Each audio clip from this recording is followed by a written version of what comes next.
o assunto nós, a igreja. E nós queremos tratar, eu acredito que é o tema mais difícil, mais sensível de tudo que nós falamos quando o assunto é igreja, que é sobre questão de generosidade financeira. E eu quero fazer a leitura, eu quero convidar você a ficar de pé. Nós vamos ler capítulo 8 de 2 Coríntios, do versículo 1 até o versículo 15. Nós queremos nessa manhã trabalhar especificamente dos textos de 2 Coríntios que vão tratar acerca da generosidade financeira, de como uma igreja é mantida através de ofertas. Diz assim a palavra do Senhor, 2 Coríntios 8, do 1 ao 15. Também, irmãos, queremos que estejam informados a respeito da graça de Deus que foi concedida às igrejas da Macedônia, porque no meio de muita prova de tribulação manifestaram abundância de alegria, e a profunda pobreza deles transbordou em grande riqueza de generosidade. Porque posso testemunhar que na medida de suas posses, e mesmo acima delas, eles contribuíram de forma voluntária, pedindo-nos com insistência a graça de participarem dessa assistência aos santos.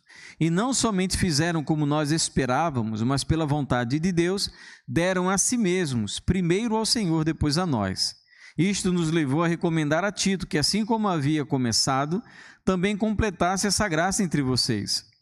Mas, como em tudo vocês manifestam abundância, na fé, na palavra, no saber, em toda a dedicação e em nosso amor por vocês, esperamos que também nessa graça vocês manifestem abundância.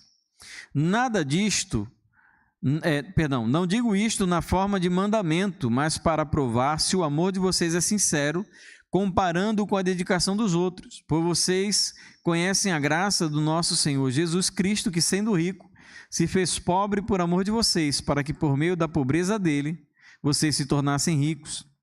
E nisto dou minha opinião, convém que vocês façam isto, vocês que desde o ano passado começaram não só a fazer, mas também a querer. Terminem agora a obra começada, para que assim como mostraram boa vontade no querer, assim também completem esta obra, dando de acordo com o que vocês têm. Porque se há boa vontade, a oferta será aceita conforme o que a pessoa tem e não segundo o que ela não tem. Não se trata de fazer com que os outros tenham alívio e vocês tenham sobrecarga, mas para que haja igualdade.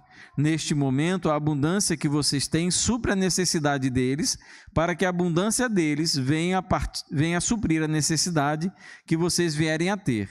Assim haverá igualdade, como está escrito: quem recolheu muito não teve demais, e o que recolheu pouco não teve falta. Deus, eu quero rogar ao Senhor que nos oriente nesse estudo tão sensível da Tua Palavra. É algo que traz às vezes alguns dilemas éticos e morais para alguns irmãos, para a Igreja do Senhor.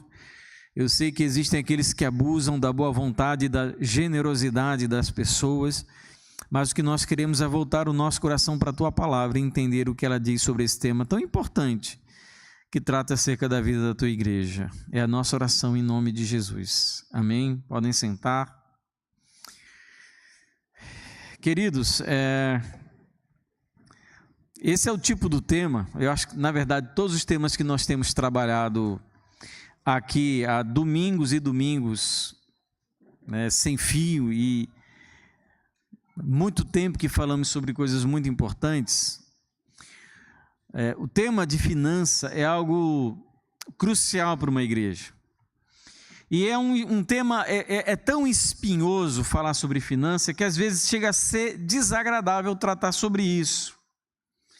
Por quê? Porque quando você fala sobre dinheiro, você está tratando e está tocando na parte mais sensível do corpo das pessoas, que é o bolso, né? Você sabe que o órgão mais sensível do corpo humano é o bolso. Então, quando você fala do dinheiro dos outros, é algo muito complicado. E a gente tem que sempre evitar aqueles extremos, né? Daquelas pessoas que são ávaras, né? Que não contribuem, não colaboram, não são generosas, e aquelas pessoas que são exploradas. A gente tem que, de uma maneira bíblica, evitar esses extremos. Algumas igrejas e seitas não tratam sobre finanças da maneira adequada e acabam explorando o povo. É muito comum, inclusive eu acho que os grandes exemplos, os grandes modelos entre aspas, né, que nós temos de igreja na internet, são de algumas seitas hábeis em retirar dinheiro das pessoas. Eu vou citar um exemplo aqui pessoal. Eu acabei de falar em seita, então eu não vou falar de uma seita, eu vou falar de uma igreja que a gente considera uma igreja séria, de um pastor. Até não concordo com tudo que fala, mas eu entendo o valor de algumas coisas que esse pastor fala, né? Que é o pastor Silas Malafaia. Já gostei mais, hoje eu gosto menos, por conta do envolvimento dele com parte da teologia da prosperidade, com Maurice Cerulo e outras figuras bem ruins do cenário evangélico, principalmente norte-americano. Então ele se envolveu aí com uma parcela bem podre, para usar a expressão apropriada, né? Teologicamente, doutrinariamente podre, da teologia da prosperidade. Ele se envolveu com isso, mudou o discurso dele e hoje eu gosto dele bem menos do que eu já gostei. E eu lembro, né, eu não conheço uma pessoa tão hábil para pedir dinheiro do que Silas Malafaia. Eu não estou dizendo que isso é uma coisa ruim se for feito de uma maneira adequada. Não é a sinceridade de você pedir oferta, não é a capacidade que a pessoa tem de convencer a fazer aquilo, a você fazer aquilo que você tem que fazer. E eu lembro uma vez, o pastor Silas Malafaia, muitos anos atrás, ele veio aqui em Natal, e na igreja que eu pastoreava éramos 3, era eu e mais 2 pastores. E ia ter um café da manhã, na ordem de pastores aqui de Natal, na Alpen, e nos convidaram, né, para a gente então estar nesse café da manhã junto com o pastor Silas Malafaia. E a gente, né, o negócio que o pastor gosta é de comer, principalmente quando não se cobra nada pela comida. E a gente então foi nesse café da manhã, uma bênção, muitos pastores amigos, e pastor Silas Malafaia. E o pastor Silas Malafaia, ele começou a expor um texto que falava acerca de oferta. Na verdade, não falava acerca de oferta, falava acerca do pastor como modelo, como exemplo. E ele usou isso não de maneira antibíblica, de maneira muito sábia, para exortar aqueles pastores a ofertarem, a serem modelos na oferta. E eu lembro que no final ele fez o apelo para que a gente contribuísse, e ele foi tão convincente que tudo que nós 3 tínhamos no bolso a gente deu. Você vê, eu sou duro de cair em qualquer conversa. Mas ele tinha uma habilidade porque ele biblicamente nos convenceu a fazer aquilo. Ele usou a palavra, ele não estava errado, ele não deturpou, ele foi muito sincero, muito genuíno. E o problema é que a gente só tinha moeda, acho que juntando os 3 dava uns 3, 4 reais. Mas assim, eu estou dizendo isso porque, enquanto alguns são extremamente, assim, desprendidos, né, para pedir dinheiro, eu tenho muito escrúpulo em relação a isso, porque eu sei da dificuldade que as pessoas têm de conseguir dinheiro, tá certo? Eu sei o quão hoje no Brasil é difícil alguém conseguir dinheiro. Eu sei que para o Estado, cerca de 40% a 50% de tudo que você produz é do Estado. E o Estado não faz praticamente nada. Então, a gente faz e 40% que a gente ganha vai para o Estado. Isso é lamentável, principalmente que você não tem praticamente nada. Você não tem saúde, não tem educação, você não tem segurança, você não tem infraestrutura. A nossa rua aqui, sempre que chove, alaga. E a gente amarga um prejuízo aqui grande por conta de irresponsabilidade da prefeitura, enfim. Então, é um tema complicado você falar sobre finanças. Mas a gente precisa falar, até porque a gente vai fazer isso de uma maneira bíblica, respeitosa com os irmãos, e os irmãos sabem que a Igreja Batista do Natal, primeiro, ela não explora ninguém, não obriga ninguém nem a dizimar e nem a contribuir, e a gente tem uma tesouraria que cuida das finanças. O pastor não sabe, eu faço questão de não saber o nome de quem dizima, de quem não dizima, de quem oferta, de quem não oferta. E a gente tem uma tesouraria que cuida disso, primeiro e segundo secretário, e nós temos um conselho fiscal que analisa as contas da igreja e temos uma assembleia que aprova ou não as contas da igreja. Então, existe muita transparência no trato daquilo que os irmãos ofertam e contribuem com a igreja. Desde que eu estou aqui como pastor, a igreja, e até como membro, eu não lembro, da igreja ter da igreja não ter aprovado alguma prestação de contas. Então eu fico feliz porque essa é manifestação da honestidade daqueles que ocupam esses cargos na igreja. Eu me sinto muito à vontade, tá certo? Muito à vontade. Então, e outra coisa, a gente tem uma outra questão também, é que o assunto de dízimo e oferta, a partir do Antigo Testamento, é muito complexo. A gente acha, dízimo é 10%, então isso facilita. Só que não é tão simples assim. Na verdade, no Antigo Testamento, existiam 3 dízimos. Existia um chamado dízimo dos levitas, que era o dízimo santo. A gente encontra ele em Números capítulo 18, versículo 21. Era um dízimo que era voltado para o sustento dos levitas, porque os levitas, aqueles que eram da tribo de Levi, não podiam ter funções normais, não podiam ter posse de terra, para que eles se ocupassem. Eles se ocupavam só com o serviço do Senhor. Então, o dízimo era voltado para os levitas. Nós tínhamos os dízimos das festividades. Sempre que tinha alguma festa em Israel, era recolhido o dízimo também para custear essas festividades. Nós tínhamos o chamado, isso nós encontramos em Deuteronômio 12, 5 a 19. Nós temos o dízimo da caridade, que era separado para os pobres, em Deuteronômio 14, 28 a 29. E além desses 3 dízimos, inclusive alguns comentaristas chamam a atenção de que poderia haver até 5 dízimos. Além disso, nós temos as ofertas que eram legalmente previstas na lei de Moisés, ofertas obrigatórias, ofertas pelo pecado, ofertas pela iniquidade e também ofertas voluntárias. Além disso, era pago anualmente um imposto para sustentar o templo de Jerusalém. Então, todos esses valores compunham aquilo que o israelita, o judeu, ele dava na época do Antigo Testamento. Quando nós chegamos no Novo Testamento, na era da igreja, porque o Novo Testamento nós temos uma transição. Nós temos um cristianismo que está saindo do judaísmo, está se diferenciando do judaísmo. Então, algumas práticas judaicas, elas são mantidas pela igreja, mas a igreja ela começa a se diferenciar como uma, digamos assim, religião à parte do judaísmo, a parte das tradições e das normatividades judaicas. Então a gente começa a perceber isso. E qual é o problema nessa transição? É que não existe em nenhuma parte do Novo Testamento alguma previsão legal que determine claramente a maneira como a igreja deve se envolver no sustento material da igreja. A gente não tem nada claro, olha, a igreja deve fazer assim, deve seguir a norma de Moisés, deve seguir aquilo que tinha no Antigo Testamento. Obviamente, como eu falei, por ser uma decorrência de uma transição entre as pessoas que praticavam o judaísmo para o cristianismo, o que eu penso, não tem texto claro sobre isso no Novo Testamento. O que eu penso é que esses judeus, eles trouxeram para dentro da igreja o hábito de dizimar.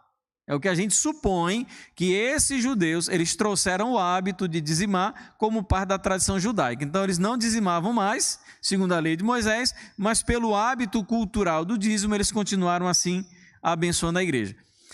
É algo que a gente supõe, mas como eu falei, não existe um mandamento claro e específico de como a igreja deva tratar acerca das finanças, ou de como a igreja deve buscar o seu sustento. Agora, mesmo não havendo previsão legal, quando eu digo legal, eu estou dizendo estipulada como lei, obrigado, porque eu não posso, como não existe previsão legal, eu não posso disciplinar alguém que não é dizimista. Eu não posso colocar em disciplina um irmão que seja dizimista, porque não existe uma normatividade no Novo Testamento que me permita fazer isso.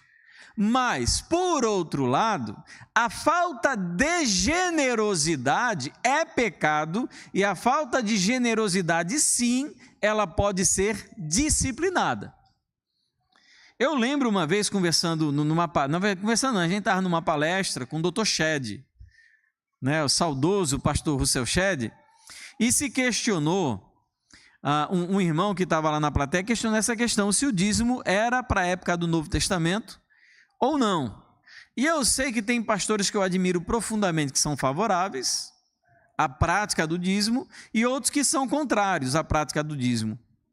Respeito ambos. Mas o que me chamou a atenção na resposta de Dr. Shedd é que ele é contrário à normatização do dízimo. Não é que ele seja contrário ao dízimo. É a normatização, a igreja estabelecer como norma obrigatoriedade. Ah, você é membro? É obrigado a dar 10%.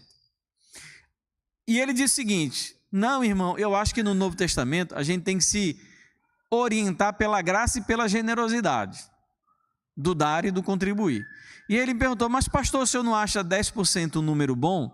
E o Dr. Shedd fez a seguinte pergunta: por que não 20%? Dr. Shedd nunca é objetivo no negócio, né? Ele sempre tem que deixar o cara numa crise interior. Por que não 20%? Por que não 30%? Por que só 10%? Então, assim, eu estou trazendo isso porque o que nós precisamos fazer é olhar para a palavra do Senhor e buscar uma forma que seja bíblica para manter-se financeiramente. Então, a igreja precisa de recursos? Precisa. A Igreja Batista do Natal é uma senhora conservada de 90 anos. E uma senhora conservada de 90 anos, você vai fazer um plano de saúde para uma senhora de 90 anos, você não vai pagar 300 como eu pago para o meu filho, você vai pagar 2.000, 3.000 reais, porque é uma senhora de 90 anos e com 90 anos alguns problemas aparecem que não aparecem quando tem 3, 4, 5, 10 anos de idade.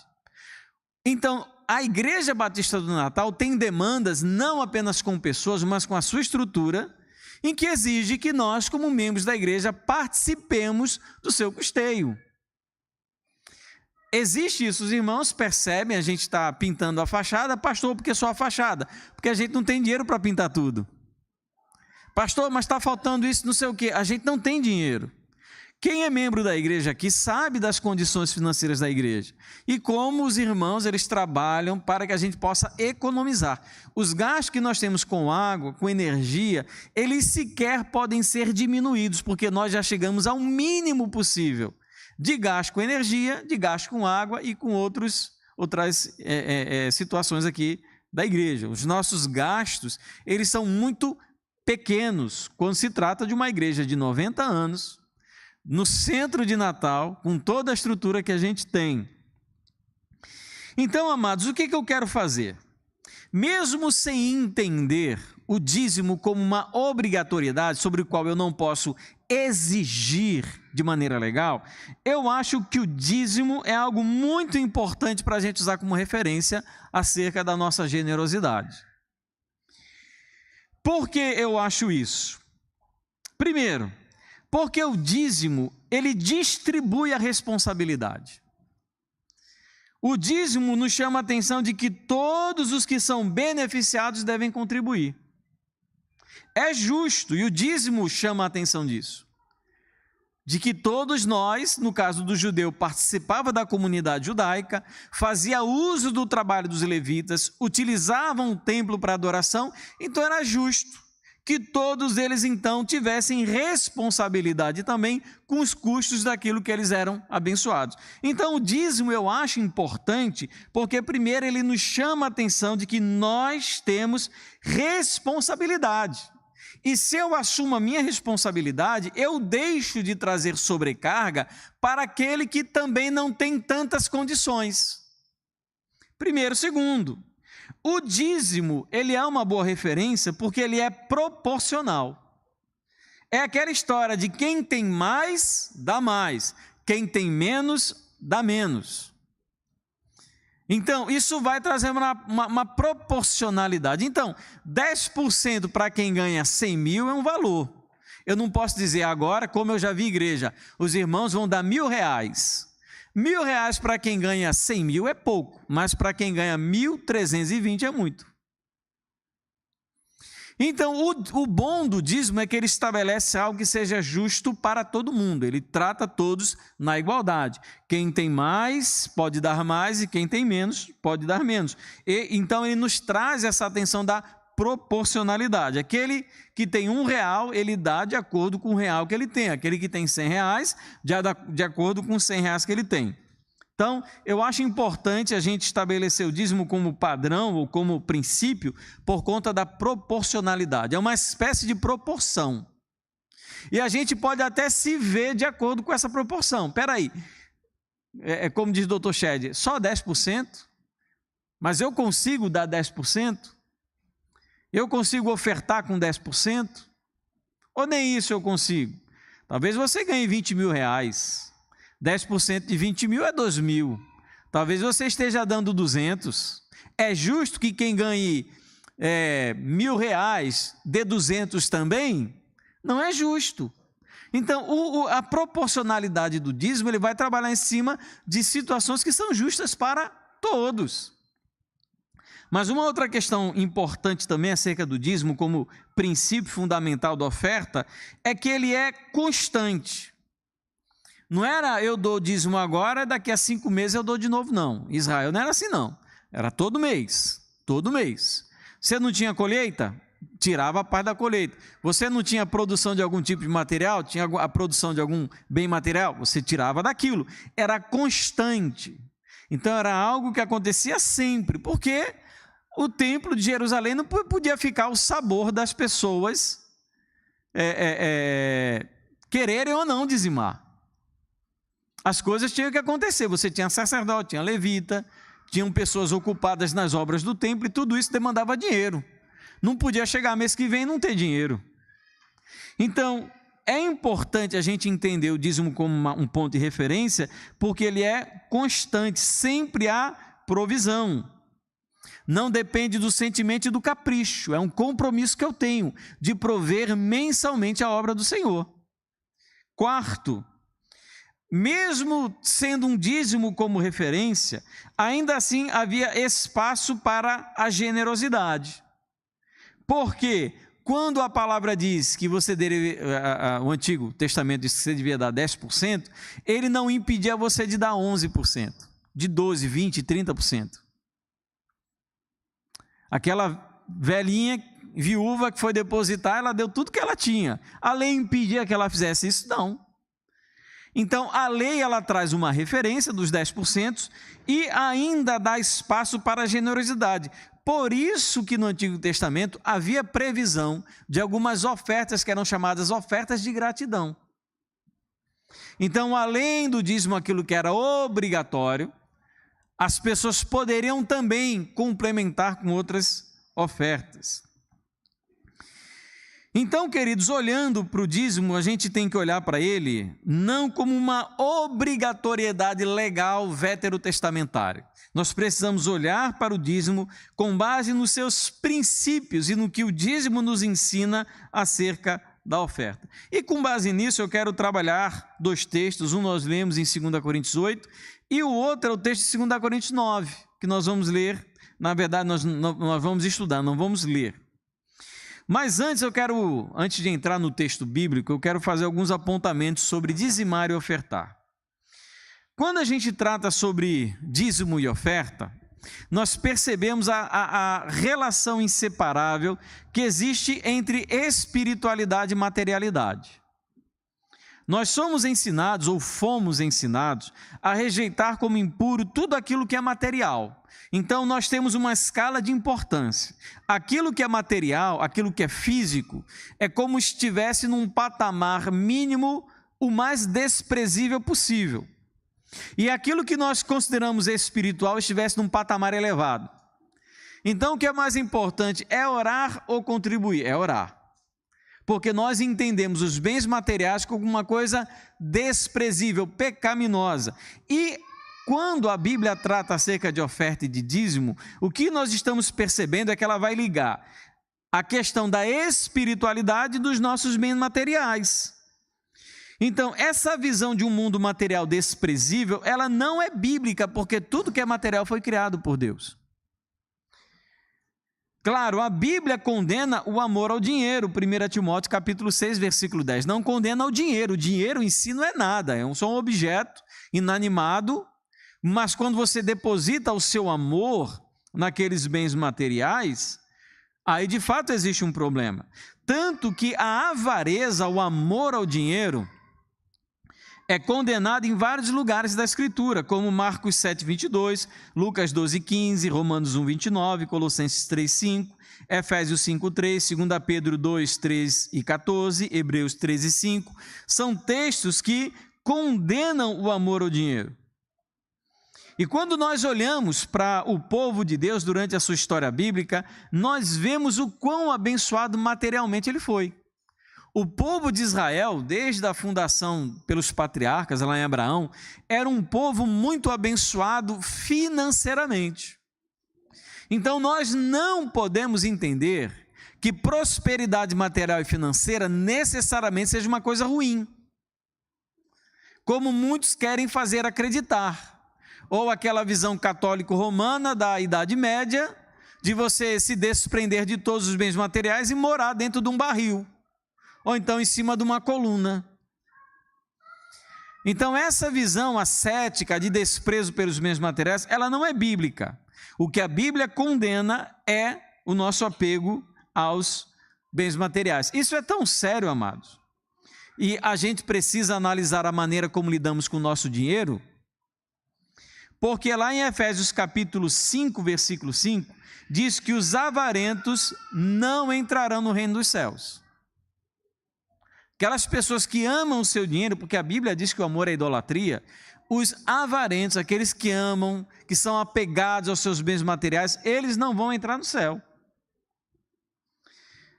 Um segundo apontamento que eu faço é que nós devemos observar as nossas motivações ao dizimar e ofertar. O dízimo ou oferta não pode ser um tipo de barganha com Deus. Eu vou dar para ganhar, eu vou investir, eu estou dando para ganhar mais. Você dizima, você oferta porque você já tem. Então, por que eu tenho condição de dar R$10, 20, 100, 2 mil, 3 mil reais? Porque eu já tenho condição de dar esse dinheiro. Então, não é para ter mais, é para agradecer por aquilo que eu já tenho. E nós não devemos ofertar por medo ou por constrangimento. Não é algo, a gente não está vendendo alguma coisa. Você não está comprando a atenção do pastor. Você não está comprando a visita pastoral, o aconselhamento pastoral. Você não está pagando pelo aconselhamento pastoral. Então não é uma questão de barganha, de compra, de oferta, de constrangimento. O que deve nos motivar é a gratidão motivada pelo amor a Deus e às pessoas. Por que eu oferto? Porque eu amo a Deus e amo as pessoas. Porque eu sei que o meu dízimo, que a minha oferta, que a minha contribuição, ela vai abençoar pessoas dessa igreja, pessoas da Rua do Motor, lá do projeto, e outras tantas pessoas que um dia farão uso dessas estruturas. E terceiro apontamento é dizer que é dever do cristão prover materialmente a igreja. Esse é um princípio do qual nós não podemos escapar. É uma responsabilidade individual o suprimento material da igreja.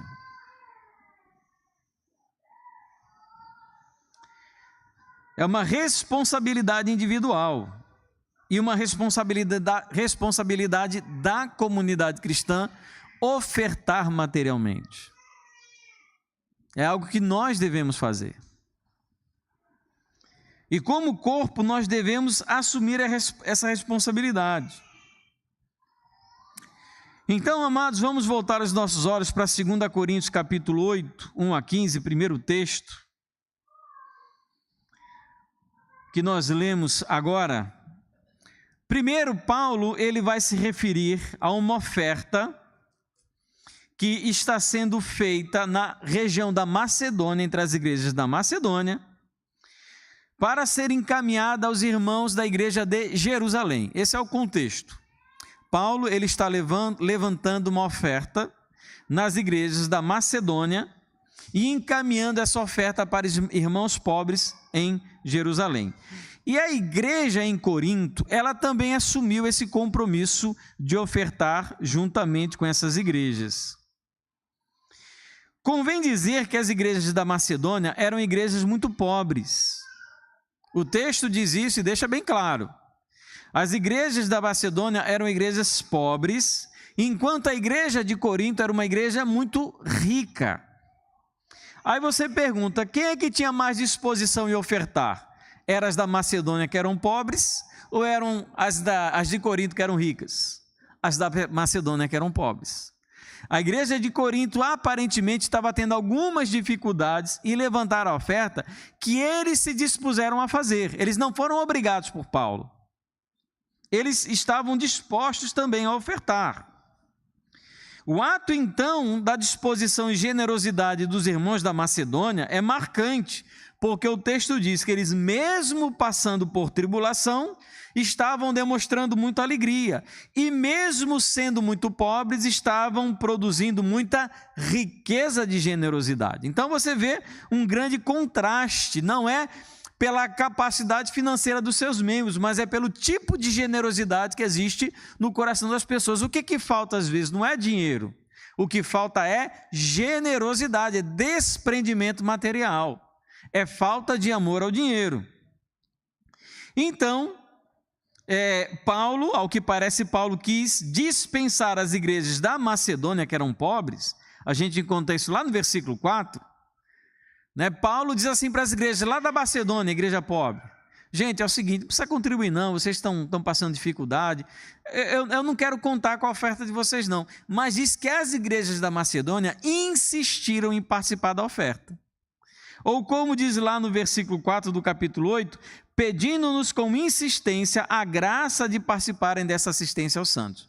Mesmo Paulo querendo desobrigar a igreja a contribuir, a igreja fez o quê? Ela insistiu até que Paulo concordasse, porque eles não queriam perder a oportunidade de participar desse serviço. Olha que coisa linda, amados.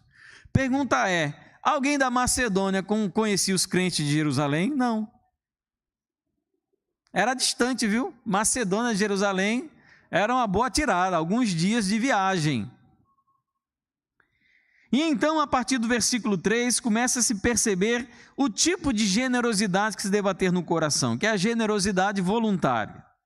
De maneira voluntária, os crentes da Macedônia, eles contribuíram, diz o texto, além do que podiam, além das suas posses. Aparentemente é contraditório quando a Bíblia diz, né, que você contribui daquilo que você tem e não daquilo que você não tem. Mas os crentes da Macedônia estavam tão empenhados, de maneira tão generosa e amorosa, em favor daqueles irmãos, que eles abdicaram de determinadas coisas para aumentar aquela oferta que eles tinham se comprometido. Eles conseguiram, de alguma maneira, talvez aí fazendo menos feira no mercado, comprando menos biscoito, indo menos a restaurante, comendo menos pizza, não sei. Eles, de alguma maneira, conseguiram ter mais para ajudar mais.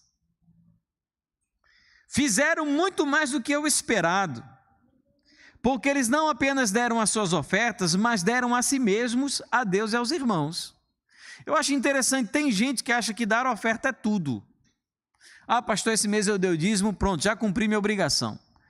Meu irmão, dízimo é a sua menor parte. O dízimo ou a sua oferta, a sua contribuição deve vir acompanhado com a sua alma. A igreja não precisa só do seu dinheiro, a igreja precisa de você, da sua participação, dos seus dons, dos seus talentos, das suas habilidades, capacidades. A igreja precisa que você se envolva com ela. Não é, eu estou dando o dízimo já para eu estar dispensado de fazer qualquer coisa. Eu estou comprando, estou pagando a minha aposentadoria para mim que me deixem sossegado. É isso não, irmão. Você dá o dízimo, você oferta, você contribui, mas você também precisa se doar para a obra do Senhor. Às vezes nós somos mesquinhos porque não pertencemos a Deus, mas pertencemos ao nosso dinheiro. Às vezes é isso que acontece com a gente.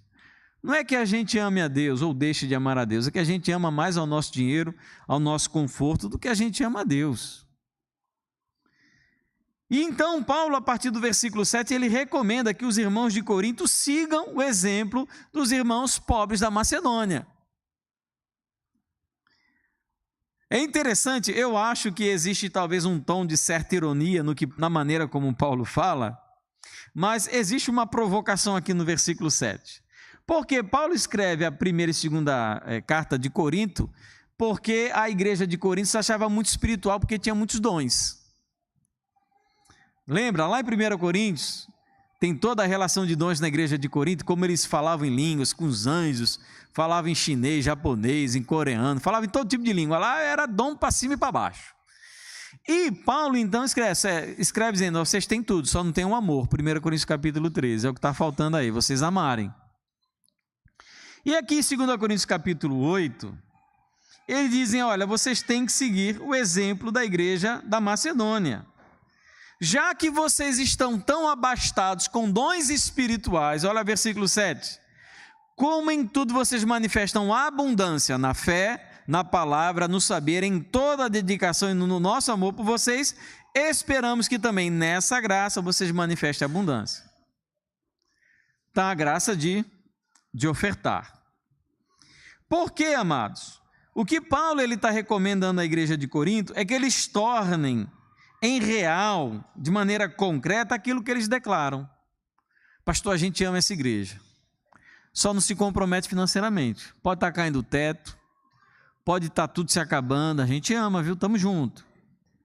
Mas não assume um compromisso financeiro com o povo, de guardar, sustentar essa obra.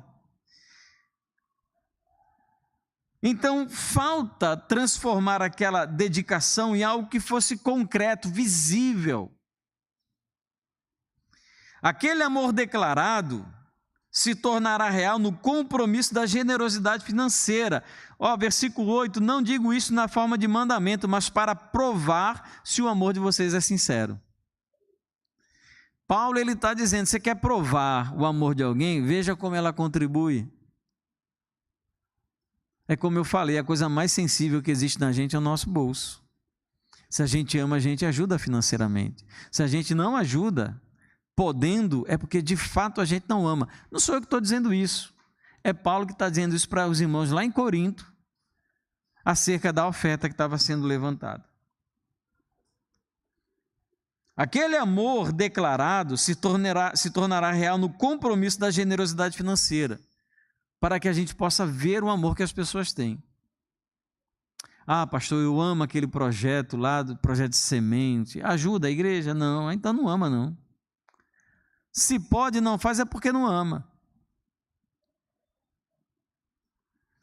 Sigam o exemplo de Cristo, versículo 9 em diante, porque ele sendo rico se fez pobre. Quer uma pessoa mais rica do que Jesus? Ele é um modelo de doação em favor dos outros. Versículos 10 e 11. E nisto dou minha opinião, convém que vocês façam isto, vocês que desde o ano passado começaram, não só a fazer, mas também querer. Vocês começaram. Terminem agora a obra começada, para que assim como mostram boa vontade no querer, assim também completem essa obra, dando de acordo com o que vocês têm. O que ele está dizendo? Não adianta nada você ter boa intenção, mas no final de tudo você não fazer nada. É o que ele está dizendo. Vocês não começaram? Então, para ser real, tem que concluir. Não iniciaram? Então, vamos seguir adiante. Para que aqueles que não tenham falta de nada. Porque Deus lhe dá para que você compartilhe com aqueles que têm pouco. É o que nós encontramos aí a partir do versículo 12 até o versículo 15. Ele termina, quem recolheu muito não teve demais. Tem gente que tem demais. Tem gente que tem muito mais do que precisa. Muito mais do que pode gastar. Eu não estou aqui, queridos, demonizando herança. Nem acho como aí existem intenções do governo federal de confiscar herança, né? Você trabalhou a vida toda, ao invés de deixar para os filhos, você vai deixar para o governo que não trabalhou nada. Não estou dizendo nesse nível. Eu sou a favor de que você trabalhe e que na possibilidade você deixe para os seus filhos. Claro! Mas tem gente que tem demais. Não seja o caso aqui, que eu saiba, os irmãos aqui da igreja. Conheço os irmãos. Mas as condições que Deus nos dá, proporcionalmente nós usamos para abençoar aqueles que não têm. Esse é o primeiro texto que eu queria compartilhar com os irmãos. Segundo, a gente não vai fazer a leitura, nós vamos apenas proceder ao estudo. está seguindo 2 Coríntios capítulo 9, porque a partir do versículo 1, ele também vai continuar a falar sobre oferta. Versículo 1, ele começa a tratar acerca do zelo da contribuição. Os irmãos de Corinto, versículo 2, têm boa vontade, porque conheço a boa vontade de vocês. Boa vontade eles têm. Sabe qual é o problema? É que os da Macedônia já estão fazendo isso há mais de um ano. Enquanto os irmãos de Corinto estão na vontade, os irmãos da Macedônia estão fazendo há um ano já. Eles já estão preparados, os crentes da Macedônia, da Acaia, e o que isso então deve produzir ânimo para que a igreja em Corinto continue. Porque ter boa vontade não é só suficiente não, meu irmão. É igual um menino guardando dinheiro em miaeiro, né? Todo dia bota aquela moedinha e ele olha para aquele cofrinho e diz, hoje é o dia que eu vou quebrar esse negócio. Achando que tem muito, quando quebra tem pouco, né? Então, primeiro, nós encontramos aí o zelo que se deva ter na contribuição. E a partir do versículo 3, ele pede que os irmãos eles sejam fiéis. Paulo tem receio de que a igreja não seja fiel.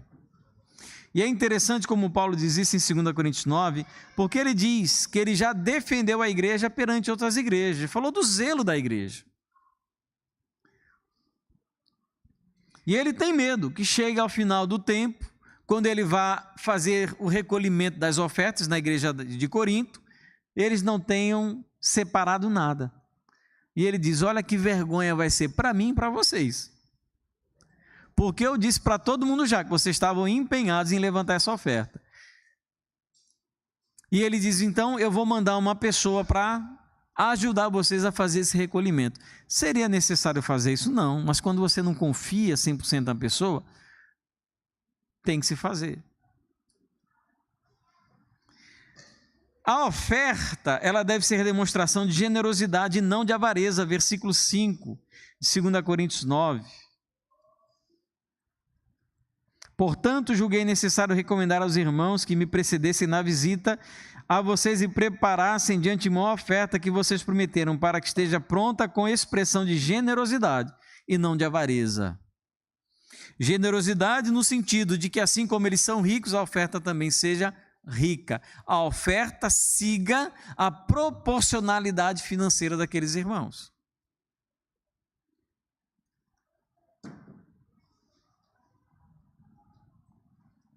É do interesse de Deus, nós vamos encontrar isso lá a partir do versículo 8, que pessoas generosas sejam abençoadas.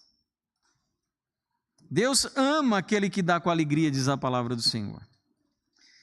Versículo 8 em diante ele vai dizer, é do interesse de Deus que as pessoas generosas sejam abençoadas. Por quê? Primeiro, versículo 8, porque eles serão abundantes em toda boa obra. Então olha só o que uma pessoa generosa financeiramente é. Deus abençoa quem generosamente contribui. Primeiro, porque essa pessoa ela vai ser abundante em toda boa obra. Ela é disposta, ela ama, ela faz.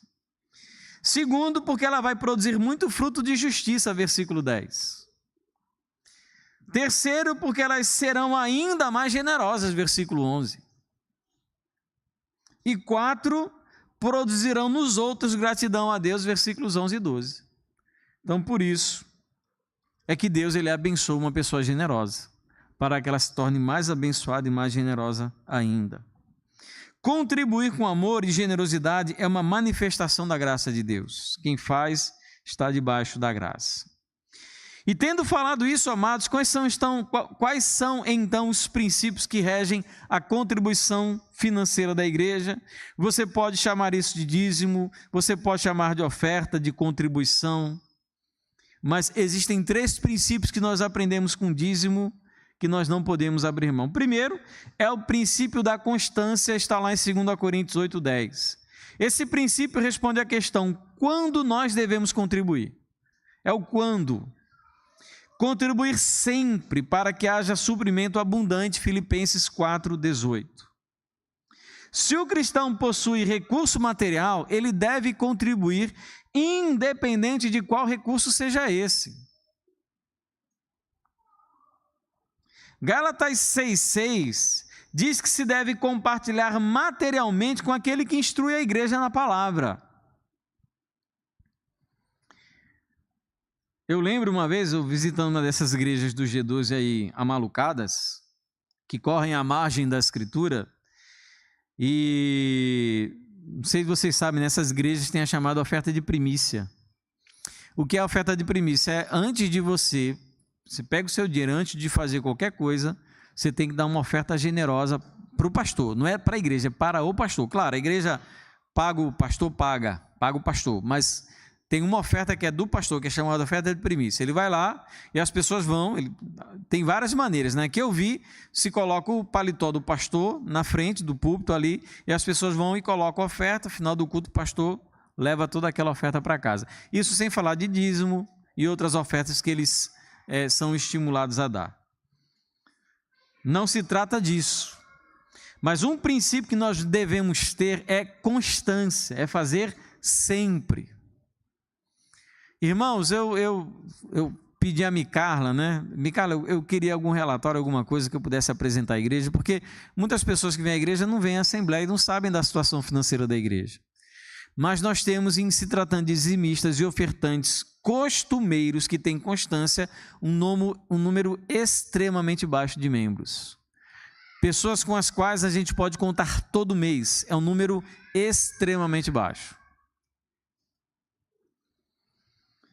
Primeiro princípio que nós aprendemos com o dízimo é o princípio da constância. Você precisa fazer isso todo mês. Não faz se não tiver. Se você tem, você faz. Segundo princípio é o princípio da proporção, 2 Coríntios 8, 12 a 15. Esse princípio responde à questão: com quanto eu devo contribuir? É segundo o que você tem. Eu acho 10% um número bom de referência, acho. 20% é melhor. 30%, 40% é bom. Mas leve em consideração a generosidade do seu coração. Você só pode contribuir com 10, dê 10. Não pode contribuir com 10, meu irmão, acredite. Eu sou funcionário público, e funcionário público, você pode entrar na internet, naqueles sites de, como é que chama? Você verifica, transparência, tem um da prefeitura também, pode entrar lá, procura pelo meu nome, que você vai descobrir quanto é que eu ganho na prefeitura. Agora não chore não quando você vê, viu? E lá tem dizendo o valor que cada funcionário recebe, então você pode calcular o dízimo do pastor, mas eu não vou procurar isso na vida de ninguém, não vou fiscalizar contra-cheque de ninguém para comparar se deu 10%. Não vou fazer isso, porque eu confio na disponibilidade, disposição e generosidade dos irmãos, e deve ser assim. Eu não sou consciência de ninguém, não sou o grilo falante de nenhum Pinóquio. Os irmãos sabem o que devem fazer, entendem de generosidade e estão compreendendo o que nós estamos tratando nessa manhã. Então, primeiro, constância, segundo, proporção. O dízimo ele pode não ser justo para nós como lei, obrigado, mas é um princípio porque vai tratar proporcionalmente os seus membros. E terceiro e último, o princípio da generosidade, 2 Coríntios capítulo 9, versículo 1. Generosidade não diz respeito à quantidade, mas à maneira como você deve contribuir, a como você deve contribuir. Trata do que há no seu coração quando você dá a sua oferta. Lembra daquela passagem de Jesus com aquela viuvinha depositando o seu starter?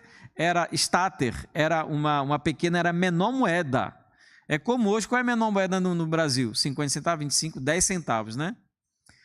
Tinha 1 centavo, mas não existe mais, né? 5 centavos? É como se ela estivesse depositando 5 centavos. Tem troco para 5 centavos? Quer dizer, ela não tinha nem como dar troco daquela moeda. Então, ou ela dava aquilo tudo, ou ela ficava com o starter. O que ela fez? Ela deu tudo. E, por outro lado, os fariseus depositavam grandes somas de dinheiro. A questão, quem era a pessoa mais generosa ali? Não era pela quantidade, é pela maneira como o coração oferecia. Então, nós tratamos de generosidade não em relação à quantidade. Quantidade é proporção. Generosidade é como o seu coração está quando você oferta. Meu irmão, não adianta nada, você dá com pena. Não adianta. Tudo bem, dê, a gente precisa. Mas mude o seu coração. Mude o seu coração. Entenda o quão importante é aquilo que você faz. Você quer ver? Dá um pulo, sábado à tarde, lá no Projeto Semente, para ver como aquele projeto é custeado pela igreja com dificuldade. Mó luta, mas é custeado pela igreja. Crianças em situação de risco, carentes, que recebem palavra, tem lanche, tem tudo lá, tem aula, recebem amor, carinho e afeto dos professores. Entendeu? As nossas crianças recebem aula aqui com material adquirido pela igreja. Então, amados, generosidade é a maneira como você dá, com gratidão pelo que Deus lhe deu. Eu posso dar hoje porque Deus me abençoou. Foi pouco, mas eu estou devolvendo a Deus parte daquilo que Ele me deu. Ele não pede que eu dê tudo, porque Ele sabe da minha necessidade. Ele pede que eu colabore com alguma parte daquilo que Ele me deu, sem esperar nada em troca. Então, não estou barganhando aqui, como a gente aprende em várias igrejas, por aí, né? Você dá e Deus vai lhe abençoar, vai lhe devolver, vai ganhar 10 vezes mais. Aquelas promessas malucas que somente os mal intencionados caem nessa conversa. Uma pessoa que vai para uma igreja universal e cai naquela esparrela é porque se deixou iludir.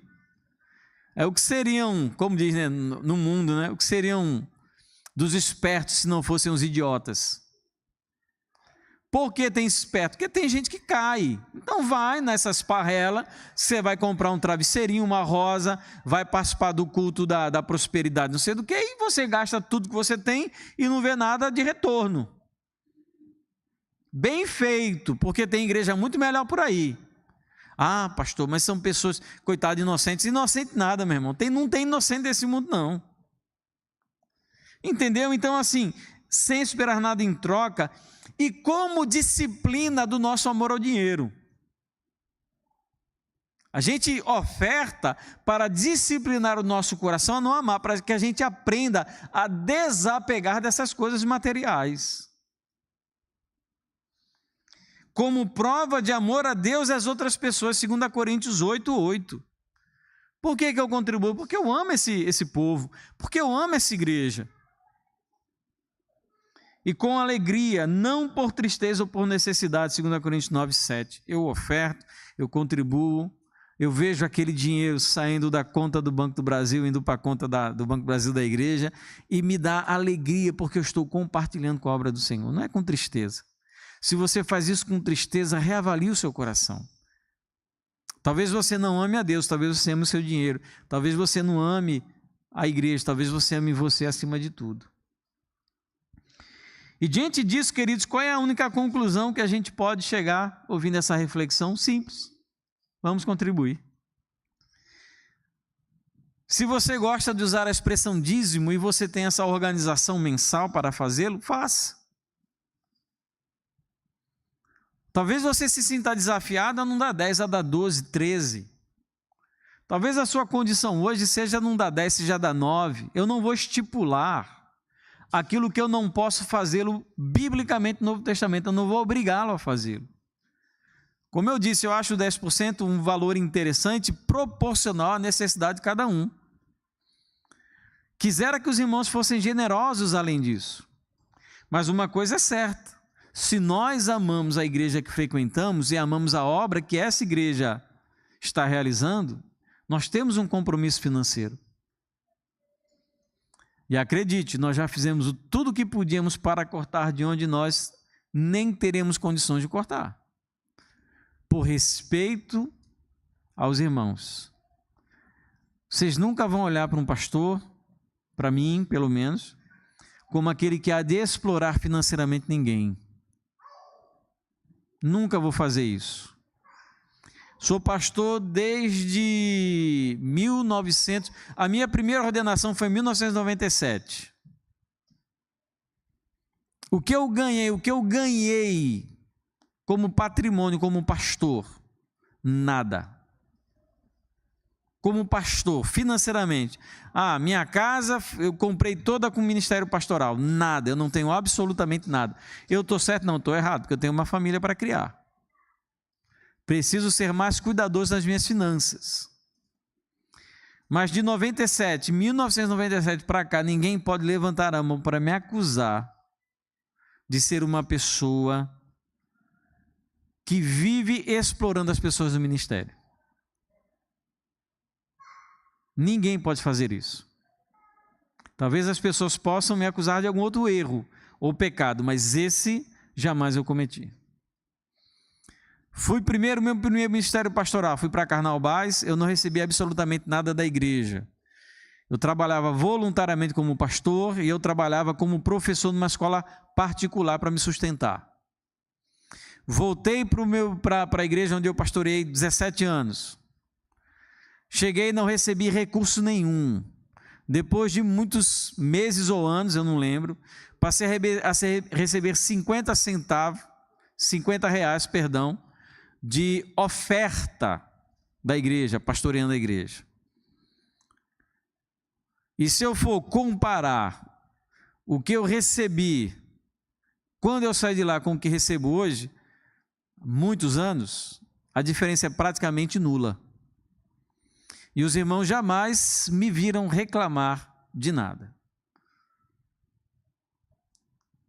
Eu amo a igreja do Senhor, amo o povo de Deus, trabalho e luto com todas as minhas forças para proclamar o Evangelho, e eu me sinto profundamente à vontade para falar de finanças com os irmãos. Eu não exploro a igreja, não exploro ninguém, ao contrário, a minha vida é um serviço prestado ao Senhor nessa comunidade. E nós, amados, devemos nos unir nesse propósito, nos sentir constrangidos no bom sentido, animados a ofertar. Porque, amados, com tão pouco temos feito tanto. Vamos nos manter fiéis naquilo que é tão pouco para que Deus nos dê ainda mais. Para que Deus nos abençoe e abençoe você também. Porque quem é ofertante, quem é generoso, Deus abençoa. 2 Coríntios capítulo 8, 2 Coríntios capítulo 9, é abençoado por Deus, porque Deus quer abençoar quem é generoso. Amém, amados? Vamos pensar, refletir sobre isso, nosso compromisso com Deus, com essa igreja, para que possamos ir muito além, oferecer muito mais para as pessoas, dar muito mais de nós mesmos e não apenas do nosso dinheiro. Talvez você, pensa assim, poxa, quando foi a última vez que eu contribuí financeiramente? Talvez nem lembre. Quando foi que no caixa da igreja pingou uma moedinha que fosse? Meu Senhor, eu estou quebrado financeiramente, eu não tenho condição, o que eu tenho hoje para lhe ofertar é R$1, é símbolo da sua generosidade, eu tenho certeza que Deus fica feliz com isso. Às vezes mais feliz do que aquele que dá 2 mil, 20 mil, 30 mil reais com o coração endurecido, amante do dinheiro, querendo usar essa oferta para manipular pessoas, como eu conheci, eu vi. Na minha história de pastor, pessoas que eram dizimistas para poder ter voz de autoridade numa assembleia. Para dizer, se eu sair dessa igreja, essa igreja fecha porque não tem dinheiro. O único que tem dinheiro aqui sou eu. Como eu vi pastor passar fome, eu não falar não, eu vi pastor passando necessidade, porque a igreja cortou, oficialmente ninguém tem coragem de assumir essa estratégia diabólica. Não gostavam do pastor, ao invés de ter clareza, deixaram de contribuir financeiramente. E aquela família que mandava, que era a família do dinheiro, simplesmente botou um homem, uma mulher e 3 dos seus filhos para passar fome. Então, mas a questão do dinheiro, da nossa generosidade, a gente faz segundo a proporção daquilo que Deus tem nos dado. O que nós não podemos, amados, é dizer, isso não é comigo não. Pastor é tudo ladrão, cansei de ouvir isso na minha vida.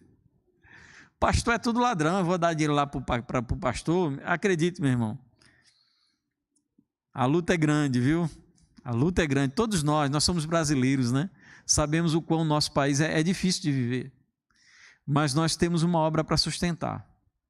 Nosso aniversário, dia 18, seria para ser 19 desses 17 e 18. Reduzimos para um dia por conta de questão financeira. Queremos trazer um pastor de fora, queremos trazer um grupo, uma banda de fora. Não foi possível? Vamos reduzindo de acordo com a realidade da igreja. Não me sinto humilhado, não me sinto triste, não me sinto abatido. Eu entendo o momento da igreja, mas é algo pelo qual nós precisamos trabalhar, lutar e mudar.